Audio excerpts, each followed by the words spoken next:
Phone பண்ணி கேக்குறீங்க ஷர்ட்டும் பண்றீங்களா நீங்க, ஆனா உங்க வீடியோஸ் ஃபுல்லாமே டி-ஷர்ட்டாவே வருது அப்படின்னு சொல்றீங்க. பாத்தீங்களா என்ன நம்ம ரெட்டில்ஸ்ல ஃபேமஸான ஹாஸ்பிட்டல் வெங்கடேஸ்வரா மெட்சிட்டி கேள்விப்பட்டிருப்பீங்கன்னு நினைக்கிறேன்.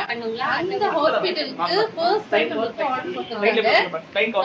ஷர்ட் தான் வந்திருக்கு.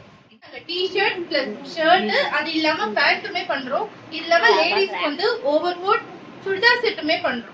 சோ ஸ்டாஃப் கேட்டகரிஸ்ல யார் யாருக்கு என்ன வேணுமோ எல்லாமே வந்து நாங்க கவர் பண்றோம் விஎஸ்பி ல. Super madam. வேற ஏதாவது வேணும் அப்படின்னு நினைச்சீங்கன்னா கண்டிப்பா எங்களை கான்டாக்ட் பண்ணுங்க. ஷர்ட் கூட கஸ்டமைஸ்டுங்க. இந்த ஷர்ட்ல பாத்தீங்கன்னா வெரைட்டி ஆஃப் கலர்ஸ் இருக்கு. இது வந்து ஸ்கை ப்ளூல கேட்டிருந்தாங்க கஸ்டமர். ஓகே, அவங்களுக்காக இது பண்ணேன். லேடிஸ்க்கு கூட ஷர்ட் ரெடியா இருக்குங்க. சூப்பர், சூப்பரா இருக்கு. ஃபினிஷிங்கும் பக்காவா பண்றாங்க நம்ம டெய்லர்ஸ் வந்து வேற லெவல்ல இருக்கு. எல்லாருமே வந்து இங்க இருக்கவங்க எல்லாமே எக்ஸ்பீரியன்ஸ் டெய்லர்ஸ்ங்க நம்ம கிட்ட இருக்கவங்க. ஓகே, பண்ண தேவையில்லை. எல்லா குவாலிட்டில இருந்து எல்லாமே சூப்பரா வருங்க. Okay ma'am.